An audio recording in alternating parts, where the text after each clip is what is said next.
अस्सलाम वालेकुम guys, welcome to bike man PK. So guys, आज की जो हमारी वीडियो है वो है होंडा CB150F के बारे में। होंडा CB150F के प्रोज एंड कॉन्स क्या हैं, आज हम उस बारे में बात करेंगे। और इसके अलावा मैं आपको बताऊंगा कि इस बाइक की लेटेस्ट प्राइस क्या चल रही है। काफ़ी डिमांड आ रही थी इस बाइक के बारे में कि इस बाइक के भी प्रोज एंड कॉन्स पर वीडियो बनाई जाए, तो आज मैं सबके लिए लाया हूँ इसके प्रोज एंड कॉन्स। तो वीडियो को एंड तक लाजमी देखिएगा और हमारे चैनल को सब्सक्राइब करें, वीडियो को लाइक करें, शेयर करें और कमेंट करें। सो बिना टाइम वेस्ट के अपनी वीडियो की तरफ चलते हैं। सो गाइस, सबसे पहले हम स्टार्ट करेंगे इस बाइक के प्रोज के साथ। और प्रोज में जो मैंने सबसे पहली चीज़ ऐड की है वो है इस बाइक का डिज़ाइन और इस बाइक की अट्रैक्शन। तो डिज़ाइन वाइज तो आप देख सकते हैं बाइक कितना खूबसूरत बनाया गया है। और दूसरी बात कि होंडा ने फर्स्ट टाइम पाकिस्तान के अंदर एक आउट क्लास डिज़ाइन वाला बाइक लॉन्च किया था। इससे पहले जो बाइक्स थे आप देख सकते हैं कि उसमें आपके पास CG125 आता था, आपको उसके अलावा होंडा CD70 मिलता था, CD70 ड्रीम मिल जाता था और डीलक्स था उस वक्त। तो वो कोई ख़ास डिज़ाइन वाले बाइक्स नहीं थे, ओल्ड डिज़ाइन था। एक ही डिज़ाइन को कॉपी करते आ रहे थे बार बार कर तो अभी भी यही रहे हैं, लेकिन उस वक्त कोई 150cc कैटेगरी का उनके पास बाइक नहीं था। लेकिन अब एक स्पेशल 150cc कैटेगरी का बाइक इनके पास अवेलेबल है with special design and special qualities. और जब ये बाइक रोड पे चल रहा होता है तो लोग इसको मुड़ मुड़ के देखते हैं इसकी लुक्स की वजह से। उसके अलावा हम सेकंड प्रो की बात करते हैं तो वो है वाइब्रेशन लेस इंजन। इस बाइक का जो इंजन है वो ओवरहेड कैमशाफ्ट इंजन है with balancer shaft. Overhead camshaft होने की वजह से वाइब्रेशंस काफ़ी हद तक ये बाइक पहले से ही कम प्रोड्यूस करता है, लेकिन बैलेंसर शाफ्ट होने की वजह से जो हल्की फुल्की वाइब्रेशंस प्रोड्यूस हो रही होती हैं वो भी कंट्रोल हो जाती हैं। तो 60 से 80 की स्पीड तक आपको वाइब्रेशंस कुछ खास फील नहीं होती।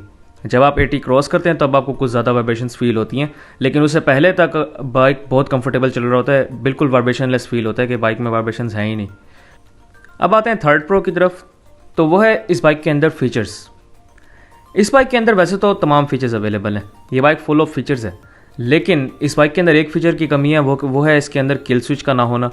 किल स्विच इस बाइक के अंदर होना चाहिए था। उसके अलावा इस बाइक के अंदर आपको तमाम फीचर्स मिल जाएंगे, dipper, headlight, high low, indicators left right. और अगर मीटर की बात कर ली जाए तो इस बाइक के मीटर के अंदर आपको RPM, speedometer, fuel gauge, trip meter, gear indicator और इसके अलावा इसके अंदर एक एडिशनल फीचर भी आपको मिलता है जो किसी और बाइक के अंदर अभी तक अवेलेबल नहीं है।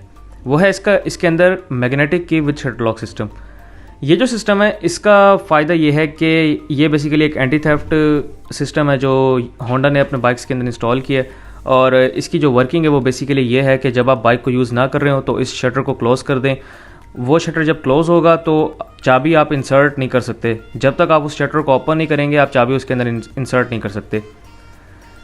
इसके बाद हम फोर्थ प्रो की बात करेंगे तो वो है इस बाइक की सॉलिड क्वालिटी। इस बाइक की जो आपको क्वालिटी मिलती है वो बाकी बाइक से हट के है। इस बाइक की बहुत ही ज़बरदस्त क्वालिटी है, आपको बहुत ज़बरदस्त इस बाइक की paint quality and build quality मिलेगी, क्योंकि ये बाइक फुली इंपोर्टेड बाइक है, ये पाकिस्तान में नहीं बनता। इस बाइक की अभी तक पाकिस्तान में प्रोडक्शन स्टार्ट नहीं हुई, ये आपको टोटली बाहर से आता है, ये आपको टोटली बाहर से मिलता है, असेंबल पाकिस्तान के अंदर हो जाता है, लेकिन इसके जो पार्ट्स हैं वो बेसिकली बाहर से आते हैं। और पार्ट्स क्योंकि बाहर से आते हैं तो इस वजह से जो क्वालिटी है पार्ट्स की वो आउट क्लास क्वालिटी है। इसी तरह अगर आप YBR को ले लें तो YBR 2016-17 में, 2015 में भी, क्योंकि वो इम्पोर्टेड था तो इसी वजह से उसकी जो क्वालिटी थी वो ज़्यादा बेहतर थी। लेकिन अब क्योंकि पाकिस्तान में इसकी प्रोडक्शन स्टार्ट हो गई, उसके पार्ट्स पाकिस्तान में बनने लग गए हैं, तो अब पार्ट्स की क्वालिटी उस तरह की नहीं रही। इसके अलावा अब हम नेक्स्ट प्रो की तरफ आएंगे तो वो है इस बाइक के अंदर लो फ्यूल कंजम्पशन। इस बाइक की जो आपको मिनिमम एवरेज मिलती है वो है 40 किलोमीटर पर लीटर। और ये एवरेज भी आपको तब मिलेगी, शर्त यह है इस एवरेज की कि आपका बाइक फुली मेंटेन होना चाहिए और उसके अलावा आप चलाएं बेशक जिस तरह मर्ज़ी। मैक्सिमम भी अगर आप फुल भगाते हैं, बेसिकली इस तरह कोई नहीं करता, अगर आप भगाते ही रहते हैं, हर वक्त आप भगाते हैं, तो आपको फिर भी मिनिमम भी आपको 35 तक मिलेगी एवरेज, अगर आप बाइक को उस तरह मेंटेन भी रखते हैं तो। वरना अगर आप स्लो चलाते हैं, स्लो से मुराद के ज़्यादा स्लो नहीं, आप 60 तक चलाते हैं या 50 से 60 आपकी मिनिमम स्पीड होती है, या फिर आप ज़्यादा से ज़्यादा भी 70 क्रॉस कर लेते हैं कभी कभी, तो बाइक आपका मेंटेन्ड है, आपको एवरेज 40 से प्लस मिल जाएगी, इवन 50 तक भी मिल सकती है। तो ये बाइक बहुत लो फ्यूल कंजम्पशन है, आपको इस बाइक के अंदर बहुत अच्छी एवरेज मिल जाएगी। इसके अलावा हम नेक्स्ट प्रो की तरफ आएंगे तो वो है इस बाइक के अंदर comfortable seat and seating posture. ये बाइक वाहिद है जिसकी जो आपको सीट मिलती है वो बहुत कंफर्टेबल है। इसके अलावा जो आप होंडा की दूसरे बाइक्स देख लें CB125F को छोड़ के होंडा CG125, CG125 SE और CD70 ड्रीम, इनकी जो सीट्स हैं वो बहुत ही हार्ड हैं। इवन प्राइडर की जो सीट है वो भी हार्ड है, लेकिन CB125F और इस बाइक की जो सीट उन्होंने बनाई है वो काफ़ी कंफर्टेबल सीट बनाई है। और उसके अलावा इसका जो सीटिंग पोस्चर है वो भी बहुत अच्छा है। आप बिल्कुल सीधा स्ट्रेट बैठे हुए होते हैं इसके अंदर, तो इस हिसाब से अगर आप थोड़ा सा लॉन्ग पे भी जाना चाहें तो जा सकते हैं। फॉर एग्जांपल आप 100 किलोमीटर या 200 किलोमीटर की राइड करें तो आप इजीली कर सकते हैं इस बाइक के अंदर। सो गाइस, ये तो बात की थी हमने प्रोज की। अब आते हैं हम कॉन्स की तरफ। तो कॉन्स में जो मैंने सबसे पहली चीज़ ऐड की है वो है इस बाइक के अंदर लेस टॉप स्पीड। अगर हम इस बाइक के अंदर पिकअप की बात करें तो पिकअप वाइज तो ये बाइक बहुत ज़बरदस्त है, इसकी पिक बहुत अच्छी है। लेकिन अगर टॉप स्पीड की बात कर ली जाए तो टॉप स्पीड का कई लोगों को इशू हुआ है। इवन मैंने भी चलाया तो मुझे भी इसके अंदर कोई टॉप स्पीड खास नहीं मिली। मैक्सिमम भी जो मैंने इसके अंदर टॉप स्पीड अचीव की है वो 98 किलोमीटर पर आवर इसके अंदर मैंने टॉप स्पीड अचीव की है। और मैंने इस बाइक के तमाम गियर्स अच्छी तरह खींचे हुए थे। इस बाइक के अंदर टॉप स्पीड काफ़ी कम है, लेकिन इस बाइक की जो पिक है वो बहुत ज़बरदस्त है। आप अगर ओवरटेकिंग में ये आपको काफ़ी ज़्यादा हेल्पफुल होता है। जो इसकी एक्सेलरेशन है वो अच्छी है, तो ये आपको ज़्यादा हेल्पफुल होता है ओवरटेकिंग में। लेकिन टॉप स्पीड इस बाइक के अंदर बिल्कुल भी अच्छी नहीं है। उसके अलावा हम सेकंड कॉन की तरफ आएंगे, वो है इस बाइक के कॉस्टली पार्ट्स। जैसा कि मैंने आपको पहले बताया कि इस बाइक के जो पार्ट्स हैं वो इम्पोर्टेड है, मतलब ये पूरा बाइक ही इम्पोर्टेड है। तो इस वजह से जो इसके पार्ट्स हैं वो भी जाहिर सी बात है फिर इम्पोर्टेड होंगे, तो इसके पार्ट्स इसी वजह से कॉस्टली होते हैं। और कॉस्टली भी हल्के फुल्के नहीं, इसके कॉस्टली भी ज़्यादा होते हैं पार्ट्स। आपको इस बाइक के पार्ट्स काफ़ी महंगे मिलते हैं। कई लोग कहते हैं कि इसके जो आपको CG125 की 2 चीज़ें मिल जाती हैं, इस बाइक की एक भी नहीं आती उसमें। तो काफ़ी कॉस्टली पार्ट्स हैं इसके।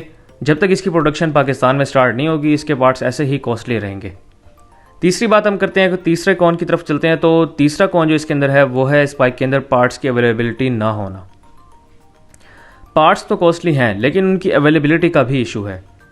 इस बाइक के पार्ट्स क्योंकि इंपॉर्टेंट हैं, इसी वजह से अवेलेबिलिटी का अक्सर इशू आ जाता है, और मोस्टली इशू आ जाता है। मैं अक्सर नहीं कहूँगा, मोस्टली ही कहूँगा, क्योंकि कई लोगों ने ये शिकायत की है कि इस बाइक के पार्ट्स अवेलेबल नहीं है, या उनको देर से मिलते हैं, जब चाहिए होते हैं उस वक्त नहीं मिलते, हफ्ते बाद मिलते हैं, या कभी कभी महीना लग जाता है, महीने बाद मिलते हैं पार्ट्स। तो पार्ट्स अवेलेबिलिटी का अभी तक इस बाइक के अंदर इशू है। और होंडा एक ब्रांड है, तो कम से कम ब्रांड को तो ये हरकत नहीं करनी चाहिए थी। पार्ट्स जो हैं वो इनको प्रॉपरली अवेलेबल अपने पास रखने चाहिए थे, ताकि पार्ट्स अवेलेबिलिटी का कोई इशू ना हो। बहरहाल इसके बाद हम अपने नेक्स्ट कॉन की तरफ चलते हैं। तो वो है इस बाइक के अंदर फ्रंट टायर। इस बाइक के अंदर मैंने फ्रंट टायर इस वजह से ऐड किया है क्योंकि इस बाइक के अंदर आपको जो फ्रंट पर डिस्क ब्रेक मिल रही है वो है dual piston caliper disc break.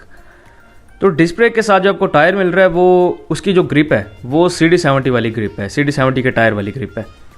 इस वजह से अक्सर लोगों को इशू हुआ है, इस बाइक का फ्रंट टायर अक्सर स्लिप कर जाता है डिस्क ब्रेक की वजह से, क्योंकि डिस्क ब्रेक बहुत ज़्यादा इफेक्टिव होती है। तो इसी वजह से जो फ्रंट टायर है उसकी ग्रिप इतनी अच्छी नहीं है कि वो टायर भी फिर जम जाए रोड पर और ब्रेक लग जाए।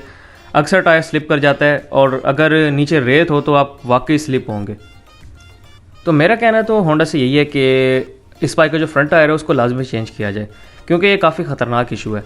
इस बाइक के अंदर डिस्क ब्रेक है और फ्रंट पर जो टायर है वो बिल्कुल भी अच्छा नहीं है। तो अब जो लोग नए शिफ्ट हो रहे हैं होंडा CB150F पे, जिन्होंने इससे पहले कोई भी डिस्क ब्रेक वाला बाइक नहीं चलाया, तो उनको तो बहुत ज़्यादा इशू होता है, क्योंकि डिस्क ब्रेक उन लोगों ने यूज़ नहीं की हुई होती पहले। तो डिस्क ब्रेक मारने का एक अलग तरीका होता है और ड्रम ब्रेक मारने का एक अलग तरीका होता है। इस वजह से अक्सर लोग स्लिप हो जाते हैं फिर। सो गाइस, ये थे कॉन्स इस बाइक के अंदर। और उसके अलावा अब हम लास्ट में इसकी प्राइस की बात कर लेते हैं। तो मैं आपको इसकी प्राइस भी बता देता हूँ कि इस बाइक की लेटेस्ट प्राइस क्या चल रही है। तो इस बाइक की 2021 सितंबर के अंदर जो लेटेस्ट प्राइस चल रही है वो है 2,60,500 रुपीज़, 2,60,500 रुपये इस बाइक की लेटेस्ट प्राइस है। सो गाइस, अगर मैंने कोई चीज़ मिस कर दी हो प्रोज में या फिर कॉन्स में तो आप मुझे कमेंट्स में लाजमी बताएं, और चैनल को ज़रूर सब्सक्राइब करें, वीडियो को लाइक करें, शेयर करें और कमेंट करें। Thank you very much. अल्लाह हाफिज़।